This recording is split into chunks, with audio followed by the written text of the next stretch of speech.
अस्सलाम वालेकुम नाजरीन, एमपी करंट न्यूज में आप सभी का खैर मकदम करता हूं। खबरों के साथ मैं सैयद अहमद अली। आइए नाजरीन, देखते हैं सबसे पहले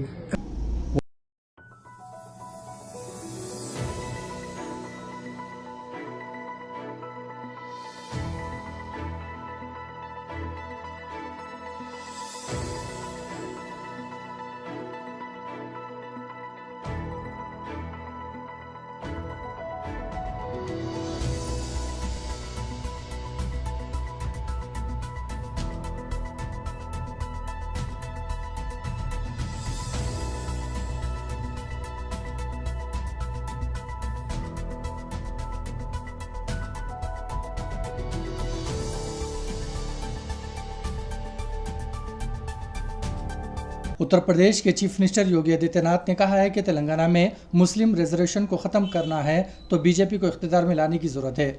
विमलवाड़ा और आसिफाबाद में इंतखाबी जलसे से खिताब करते हुए योगी आदित्यनाथ ने कहा है कि 4% मुस्लिम रिजर्वेशन को ख़त्म करते हुए इसे दूसरे तबक़ात में तकसीम किया जाएगा।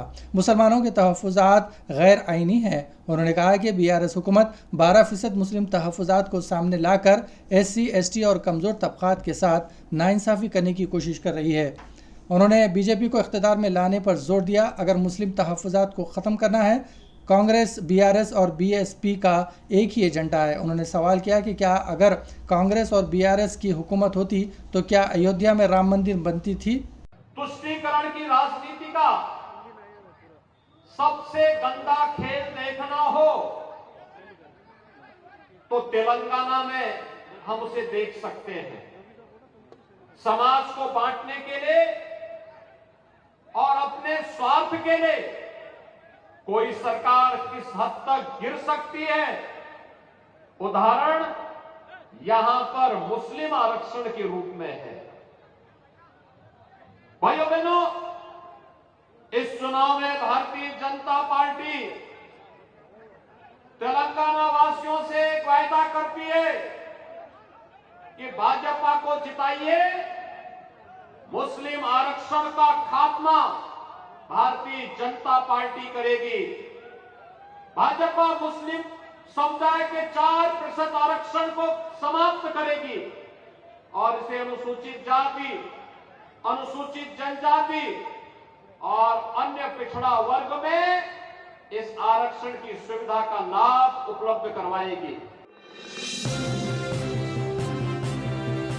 BRS के कारगुजार सदर तारक रामाराव ने कहा है कि यह अफसोस की बात है कि प्रियंका गांधी साबिक वज़ीर आज़म PV नरसिम्हा राव से की गई शदीद नाइंसाफ़ी की तारीख से वाकिफ़ नहीं है। उन्होंने कौमी एजेंसी को दिए गए इंटरव्यू में कहा है कि PVR इस सरजमीन की सपूत है, काबिल एहतराम शख्सियत और दानिश्वर है और ऐसे आजिज़ाना मिजाज रखने वाली शख्सियत जिन्होंने अपनी ज़िंदगी भर कांग्रेस की खिदमत की, उन्हें पार्टी ने नज़रअंदाज कर दिया है। KTR ने कहा है कि कांग्रेस ने नरसिम्हा राव की तौहीन की है।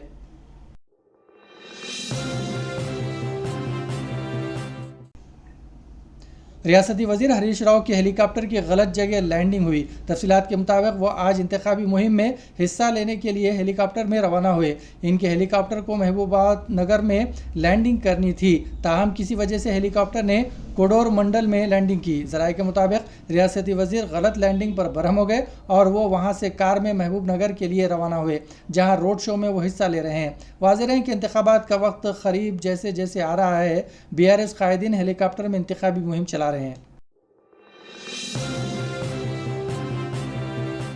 तेलंगाना के ज़िले नलगुंडा में शादी के बारातियों से भरी बस हादसे का शिकार हो गई।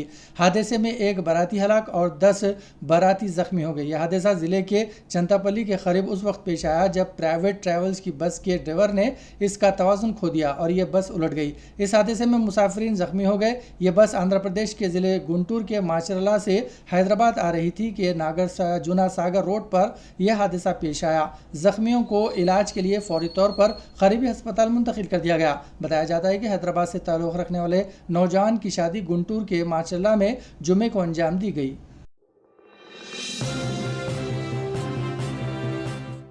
उधर पाकिस्तान के शहर कराची के एक शॉपिंग मॉल में आग लगने से 11 अफराद हलाक हो गए।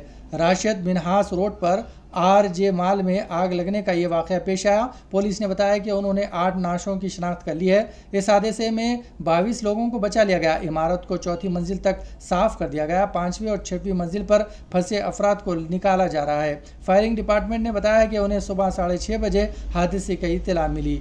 आग पर काबू पा लिया गया है।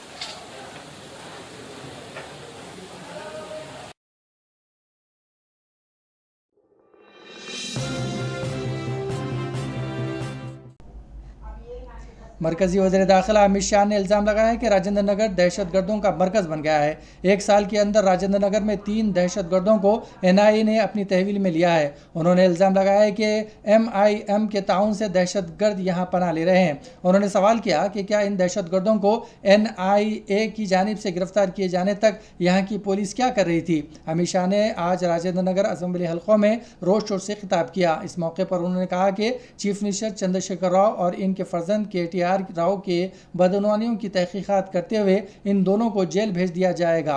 अमित शाह ने कहा कि गुज़िश्ता 10 साल से चंद्रशेखर राव हुकूमत तेलंगाना की आज़ादी की तकरीब को सरकारी सतह पर मनाने के लिए डर रही है, क्योंकि अवैसी बरादरान के दबाव में आकर हुकूमत हैदराबाद लिबरेशन डे की तकरीब नहीं मना रही है।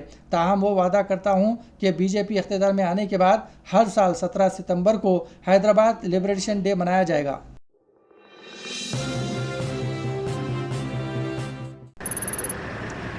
गाज़ा में आर्जी जंगबंदी के दूसरे रोज़ मज़ीद कैदी रिहा किए जाएंगे। मीडिया रिपोर्ट्स के मुताबिक हमास की जानिब से आज मज़ीद इसराइली यरगमलियों को रिहा किया जाएगा।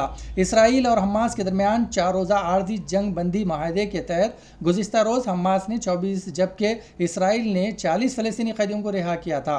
इसराइली वज़ीर आज़म बेंजामिन नेतन्याहू के दफ्तर से जारी बयान के मुताबिक हमास की जानिब से आज रिहा किए जाने वाले इसराइलियों की फहरिस्त का जायज़ा लिया जा रहा है। दूसरी जानिब इसराइल के फ़िज़ाई हुदूद में तैयारी की मौजूदगी के शुबे में शुमाली इलाके में सायरन बजा दिए गए। मकबूजा फ़लस्तीन के मज़ामती तंजीम हमास के अक्सरी विंग अल-अक़साम ब्रिगेड्स ने 7 अक्टूबर को यरगमाल बनाए गए 24 यरगमालियों को रिहा कर दिया, जबकि जवाब में इसराइल ने अपनी जेलों में कैद 40 फ़लस्तीनी बच्चों और ख़वातीन को आज़ाद कर दिया। मकबूजा फ़लस्तीन के महसूर इलाके गाज़ा में इसराइल और हमास के दरमियान तय पाने वाले माहदे के तहत 4 रोज़ा जंग बंदी का आज बाकायदा आगाज़ हो गया।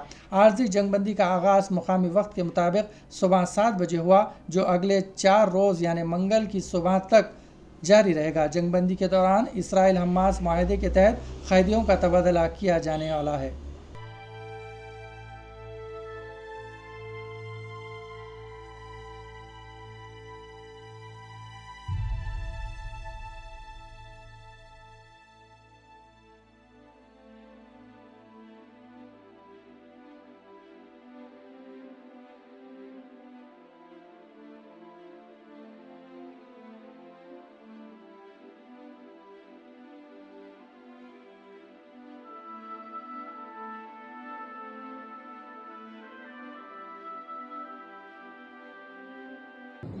इसी के साथ नाज़रीन खबरनामा यहीं इख्तिताम पजीर होता है।